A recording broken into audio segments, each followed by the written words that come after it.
तुरते मीन्स तुरंत ही, मिलिए माने मिलेगा, तलाश में माने खोज कर लेना। कहे कबीर सुनो भाई साधो, सब श्वासों की सांस में, श्वासों में सांसों में।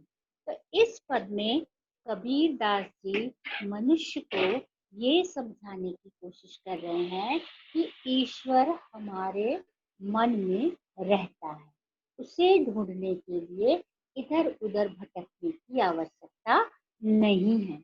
कबीर दास जी कहते हैं, मोह को कहाँ ढूंढे हे बंद, हे मनुष्य तू मुझे कहाँ ढूंढ रहा है, तू कितना अज्ञानी है, तू मुझे इधर उधर ढूंढ रहा है, मैं तो तेरे पास हूँ, मैं तो तेरे साथ हूँ, अर्थात मैं तेरे अंदर रहता हूँ।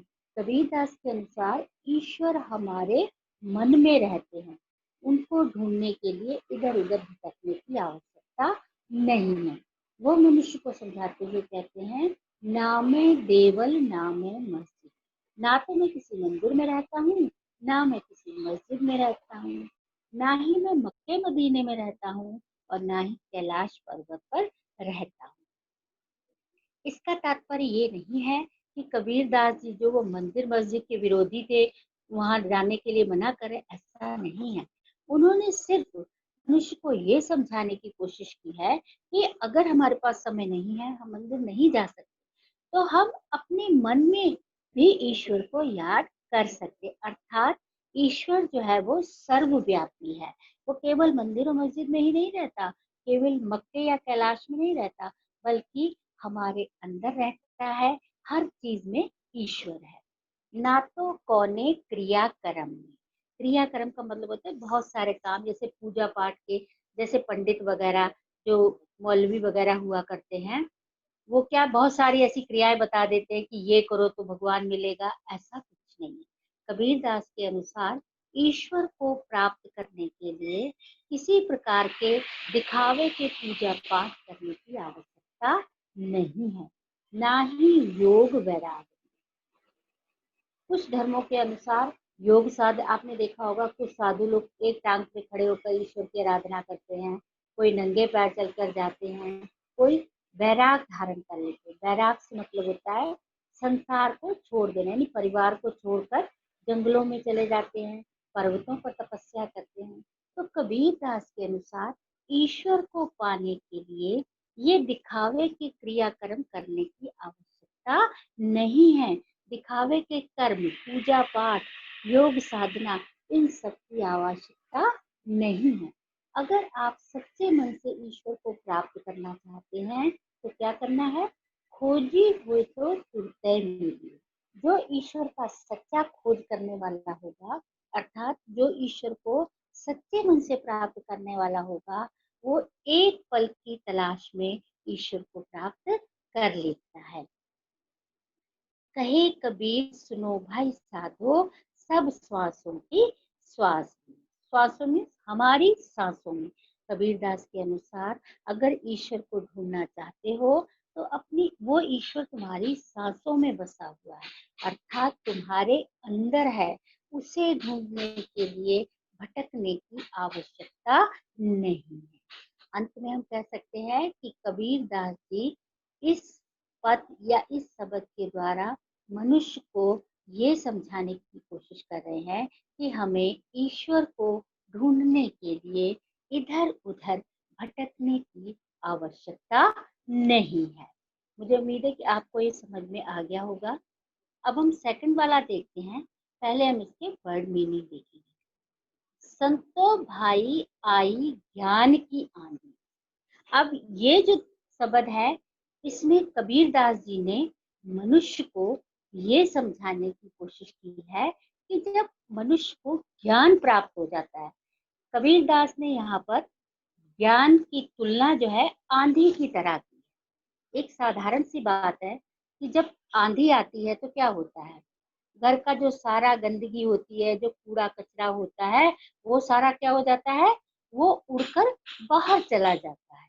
तो और कबीर दास के अनुसार जब ज्ञान रूपी आंधी आती है, ज्ञान रूपी से तात्पर्य है जब मनुष्य को शिक्षा प्राप्त हो जाती है, उसको समझ आ जाती है कि संसार कैसा है, इस संसार में जो कुछ भी है वो सब दिखावे का है, तो उसके मन में जो जितनी भी बुराइयां होती हैं वो सारी दूर हो जाती है। अब यहाँ पर कबीर दास जी ने हमें एक उदाहरण देकर समझाने की कोशिश की है। उन्होंने हमें बताया है कि जिस तरह से मनुष्य एक झोपड़ी बनाता है, आपने देखा होगा ना, पहले फूस की झोपड़ी बनाई जाया करती थी, आजकल की तरह पक्के मकान नहीं हुआ करते थे, तब घास फूस और डंडों से जोड़कर एक झोपड़ी बना दी जाती थी। तो उसके समान ही कबीरदास हमें बताना चाहते हैं कि जिस तरह से हम जब झोपड़ी बनाते हैं तो उसके साइडों पर मोटे डंडे लगाए जाते हैं, ऊपर छत पर जो है वो फूस की छत डाली जाती है। इसी तरह से कबीरदास, और जब तेज हवा आती है, कबीरदास के अनुसार जब तेज आंधी आती है तो क्या होता है, वो झोपड़ी जो है वो बिखर जाती है, कभी कभी झोपड़ी की छत भी उड़ जाती है। इसी तरह से मनुष्य के अंदर जो अज्ञान रूपी झोपड़ी है, वो जब ज्ञान रूपी आंधी आती है तो वो किस तरह से बिखर जाती है, उसके बारे में हमें बताने की कोशिश की है। तो संतो भाई आई ज्ञान की आंधी। ज्ञान का तात्पर्य होता है शिक्षा प्राप्त करना। मैं आपको अभी वर्ड मीनिंग बता रही हूँ, साथ में लिखो, और मैं आपको उन्हें कैंपस केयर पर भेज भी दूंगी, जैसे मैं हर बार भेज, लेकिन फिर भी जो मैं इस समय बता रही हूँ वो साथ साथ नोट कर दिया। भ्रम की टाटी सबे उड़ानी, माया रहे न बांधी। भ्रम का मतलब होता है आशंका है, हमारे मन में हमेशा होता है ना, ये अच्छा है ये बुरा है, इसे बोलते हैं भ्रम। टाटी सबे उड़ानी, टाटी का मतलब होता है एक बड़ा सा मजबूत डंडा, उड़ानी मीन्स उड़ जाना। माया रहे न बांधेंगे, माया का तात्पर्य, माया से तात्पर्य यहाँ पर धन दौलत का केवल पैसा नहीं है, माया का मतलब है संसार की जो दिखावे की सुख सुविधाएं है। तो इन दो पंक्तियों में कबीर दास जी हमें ये समझाना चाहते हैं कि जिस तरह से जब तेज आंधी आती है तो मनुष्य ने जो झोपड़ी बनाई होती है, यानी झोपड़ी को बनाने के लिए किनारों पर दो मोटे मोटे डंडे लगाए जाते हैं, ऊपर छत डाली जाती है, तो जैसे ही आंधी आती है क्या होता है, वो डंडे उखड़ जाते हैं और छत भी उड़ जाती है। इसी तरह से हे मनुष्य, जब ज्ञान रूपी आंधी आती है तो हमारे मन में जो आशंका रूपी, यानी अच्छे और बुरे के रूप में जो बड़े डंडे होते हैं वो उखड़ जाते हैं, और संसार का जो लोभ है, संसार की जो सुख सुविधाएं हैं, इनको हम हमेशा के लिए बांध कर नहीं रख सकते। अर्थात कबीर दास के अनुसार जो संसार में हमें खुशियां या दिखावे के सुख दिखाई देते हैं, ये हमेशा के लिए नहीं होते हैं, इनका टूटना स्वाभाविक है। जिस तरह से झोपड़ी टूट जाती है तेज आंधी आने से, ऐसे ही ज्ञान रूपी आंधी आने से जो हमारे मन की आशंकाओं रूपी जो डंडे होते हैं और संसार रूपी जो दिखावे की छत होती है वो टूट जाती है। हित चित की दे थूनी गिरानी, मोह बलिंडा टूटा। हित चित का मतलब होता है अच्छा और बुरा। दै मीन्स दो, थूनी मीन्स होते हैं खंबे। जब हम झोपड़ी बनाते हैं, आप में से जिन्होंने, आप अक्सर ड्राइंग में भी एक झोपड़ी बनाते हो तो देखते हो, इसी तरह से जिन्होंने झोपड़ी देखी होगी इसमें होगा कि इस किनारों पर दो मोटे डंडे लगे होते हैं, बीच में एक बड़ा सा खंबा होता है। तो जैसे ही तेज आंधी आती है तो वो जो बीच में झोपड़ी को संभालने के लिए बड़ा सा खंबा लगा होता है ना, वो गिरकर टूट जाता है। इसी तरह से जब हमारे मन में ज्ञान रूपी आंधी आती है तो हमारे मन में हित चित्त, यानी अच्छे और बुरे के रूप में जो जो खंबे होते हैं वो गिर जाते हैं, अर्थात टूट जाते हैं।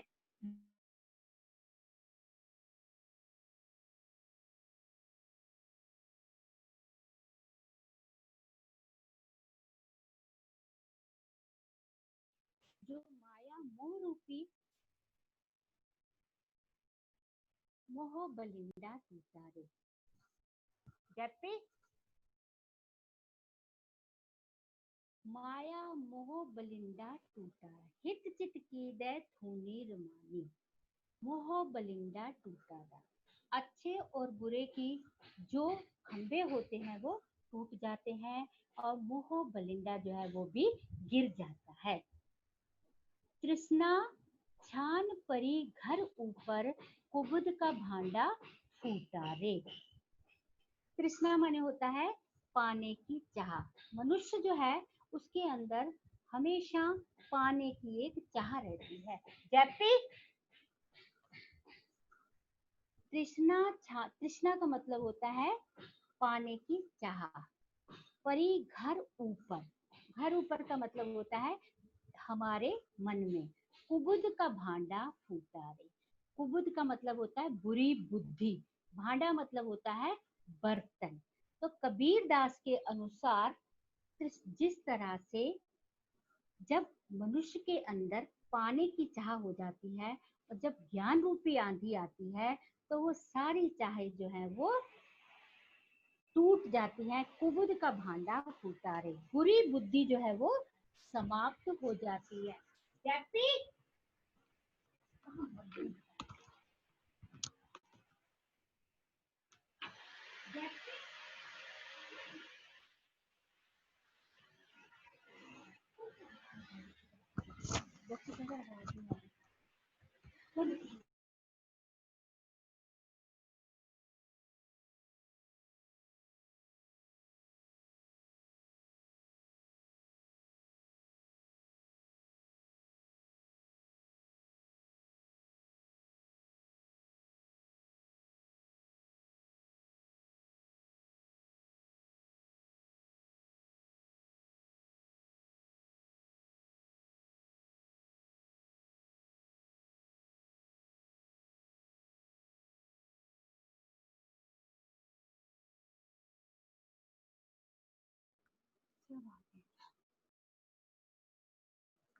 तृष्णा छान परी घर ऊपर, कुबुद का भांडा फूटा रे। जोग जुगत कर संतो बांधी, निरच चुए ना पानी रे। जोग जुगत का मतलब होता है कोशिश करके। संतो मीन्स संतो सज्जन व्यक्तियों ने, निरच माने थोड़ा भी, चुए मीन्स टपकना, पानी मीन्स पानी। कबीर दास के अनुसार जिस तरह से जब हम पूरी तरह से झोपड़ी तैयार हो जाती है, बड़ी कोशिश के बाद हम इतनी कसकर बनाते हैं कि उससे एक बूंद भी पानी नहीं गिरता है, एक बूंद भी पानी नहीं गिरता है। इसी तरह से जब मनुष्य के मन में अज्ञान रूपी आंधी आ जाती है तो उसके अंदर एक भी बुराई रूपी पानी नहीं गिरता है। कूड़ कपट काया का निक्स्या, कूड़ कपट का मतलब होता है कूड़ा कचरा, काया में शरीर का, निक्स्या मीन्स निकल जाना। कबीर दास के अनुसार जिस तरह से जब तेज आंधी आती है तो घर में जितना भी कूड़ा कबाड़ा इकट्ठा होता है वो उड़कर बाहर चला जाता है। इसी तरह से जब हमारे मन में ज्ञान रूपी आंधी आती है तो मन के जितने भी बुरे विचार होते हैं वो कूड़े करकट की तरह घर से बाहर निकल जाते हैं। हरि की गत जब जानी रे, जानी मीन्स जानना। जब मनुष्य को भगवान के बारे में पता चल जाता है, यानी उसे समझ आ जाती है, उसे ज्ञान प्राप्त हो जाता है, तब उसके मन की सारी बुराइयां जो है वो दूर हो जाती हैं। आंधी पीछे जो जल बूठा, प्रेम हरिजन भीना। आंधी पीछे, जिस तरह से जब तेज आंधी चलती है उसके बाद जब आंधी शांत होती है, जल बूठा, बूठा माने बरसना, आंधी होती है शांत हो जाती है, फिर पानी बरसने लग जाता है। प्रेम हरिजन भीना, और जब आंधी के बाद पानी बरसता है तो हर व्यक्ति भीग जाता है, सारी प्रकृति जो है वो हरी भरी हो जाती है। इसी तरह से जब ज्ञान रूपी आंधी आती है तो क्या होता है, उसके बाद क्या होता है, मनुष्य के मन में प्रेम रूपी जल बरसने लग जाता है, पानी बरसने लग जाता है, जिससे हर व्यक्ति भीग जाता है। अर्थात वो व्यक्ति जिसे ज्ञान प्राप्त होता है उसके मन की सारी शंकाएं जो है वो दूर हो जाती हैं। कहे कबीर भान के प्रगटे, उदित भया तम खीना।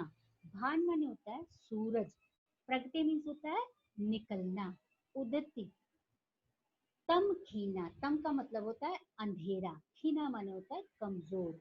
जिस तरह से पहले आंधी आती है, तेज हवा चलती है, फिर बारिश होती है और धीरे धीरे जो अंधेरा छाया होता है वो दूर हो जाता है, सूरज निकल आता है, चारों तरफ रोशनी ही रोशनी फैल जाती है। इसी तरह से जब मनुष्य के मन में ज्ञान रूपी आंधी आती है, उसके बाद जो उसे शिक्षा मिलती है वो बारिश के रूप में बरसती है, और इससे प्रत्येक व्यक्ति जो है वो शांत हो जाता है, उसके मन के बुरे विचार दूर हो जाते हैं। तो जिस तरह से सूरज निकलने पर चारों तरफ रोशनी फैल जाती है, अंधेरा समाप्त हो जाता है, इसी तरह से ज्ञान रूपी आंधी आने के बाद मनुष्य के मन में अज्ञान रूपी अंधेरा दूर हो जाता है और उसे रोशनी प्राप्त होती है। अर्थात कबीरदास जी का ये मानना है कि जब मनुष्य को ज्ञान प्राप्त हो जाता है तो वो क्या करता है, उसके मन की सारी आशंकाएं जो है वो दूर हो जाती हैं और मन में जो अज्ञान रूपी छत पड़ी होती है वो भी समाप्त हो जाती है। तो इस तरह से हमारा ये सबक समाप्त होता है।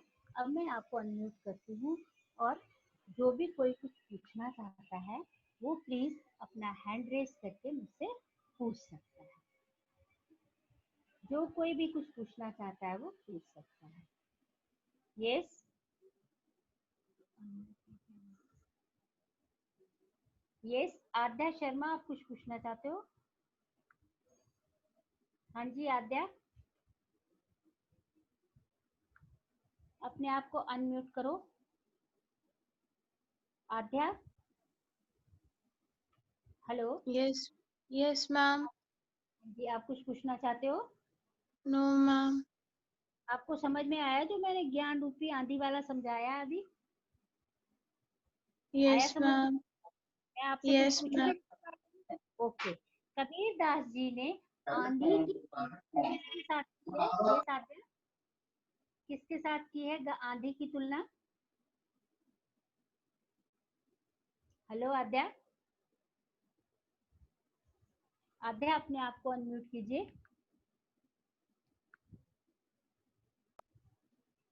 Yes ma'am.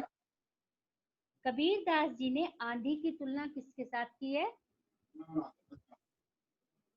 कबीरदास जी ने आंधी की तुलना ज्ञान के साथ की है। Yes, very good. Kabirdas ji ने आंधी की तुलना ज्ञान के साथ की है। ओके।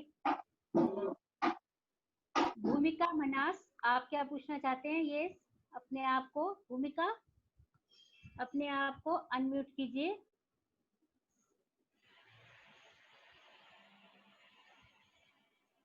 यस भूमिका, आपकी आवाज नहीं आ रही है। Yes Devjit,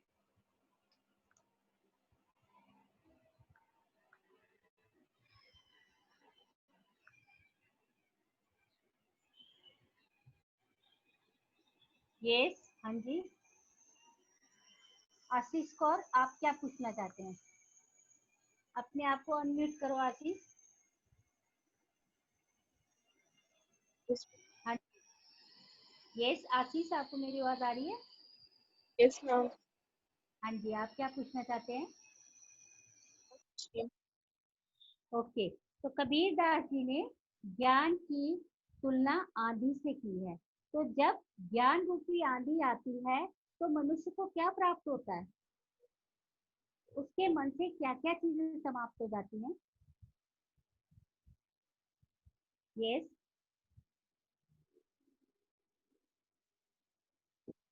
hello.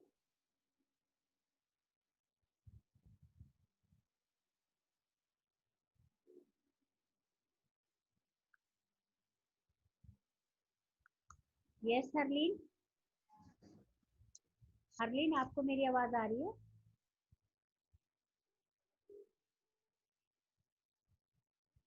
हरलीन, आप क्या पूछना चाहते हैं?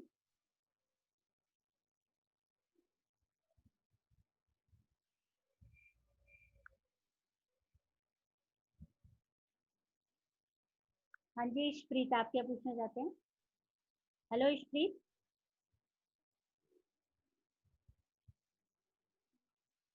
हेलो। ओके, यानी आप सबको मैम मेरे को सब क्लियर है। समझ में आ गया ये?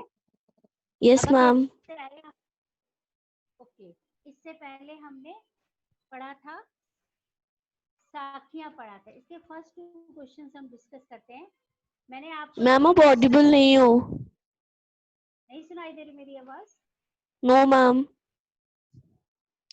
Ma'am it's very low. अब आ रही है? No ma'am. किसी को नहीं आ रही कि आपको ही नहीं आ रही है ये?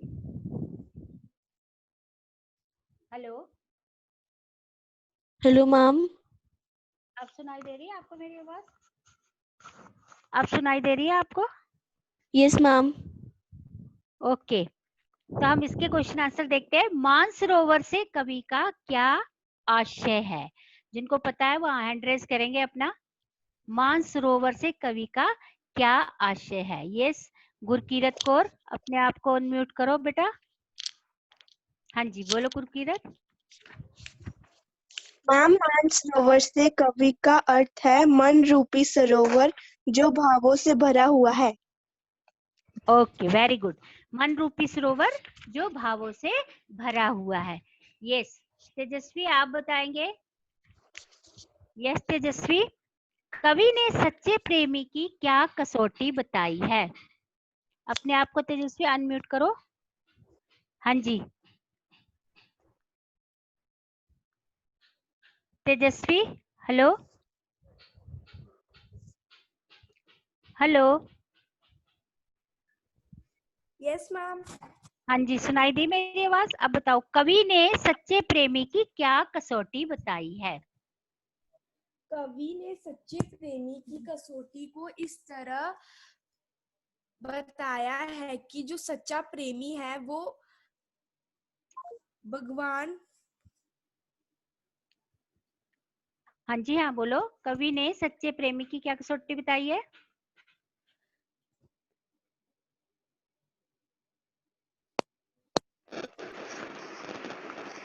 हेलो, हाँ अब बोलिए। तेजस्वी आपको आवाज नहीं आ रही है, आपकी आवाज नहीं आ रही है मुझे। अपने आप को अनम्यूट करो। ओके, हर्षिन आप बताइए। तेजस्विन की हमें आवाज नहीं आ रही है, अपने आप को अनम्यूट करो। मैम, सच्चा प्रेमी संसार की सभी विशेष वासनाओं को समाप्त कर देने की क्षमता रखता है। Okay, very good. सच्चा प्रेमी जो है वो संसार की सारी वासनाओं को, सारी बुरी बातों को दूर करने की ताकत रखता है। ओके, वर्तिका आप बताइए नेक्स्ट वन। यस वर्तिका, नेक्स्ट क्वेश्चन है हमारा। तीसरे दोहे में कवि ने किस प्रकार के ज्ञान को महत्व दिया है? हमें कैसा ज्ञान प्राप्त होना चाहिए? यस वर्तिका, आपको मेरी आवाज सुनाई दे रही है?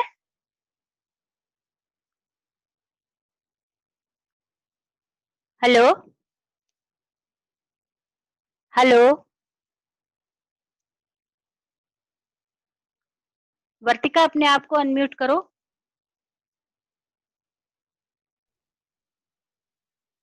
ओके, और कोई कुछ पूछना चाहता है?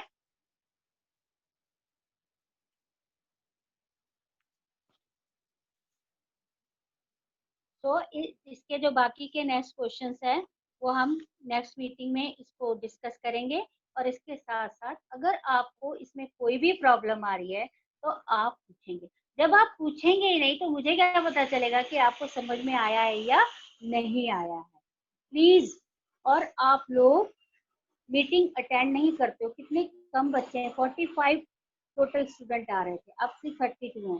इतने अब नो डाउट कि इसमें नेटवर्क प्रॉब्लम भी हो सकती है। प्लीज कोशिश करो और मीटिंग अटेंड करो, और इसकी जो रिकॉर्डिंग है वो आपको मिल जाएगी और आप उसमें उसको देख सकते हो। सो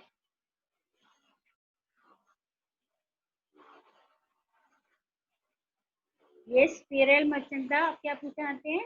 पारुल मर्चेंडा, क्या पूछना चाहते हैं आप?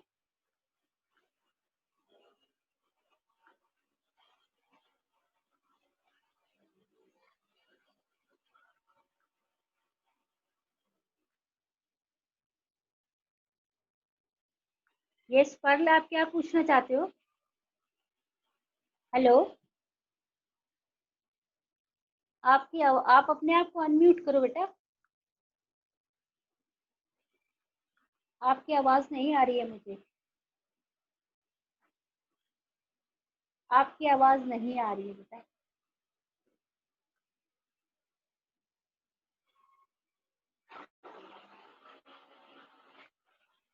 जनवीन, आप क्या पूछना चाहते हो? हेलो जनवीन,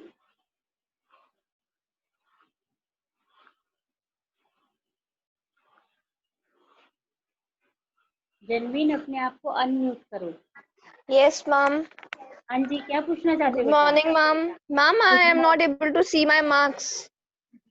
अभी तक आपको नहीं दिखे मार्क्स अपने? नहीं मैम, मैंने अभी तक अपना रिजल्ट नहीं देखा है। Ma'am, I am not able to log into campus care.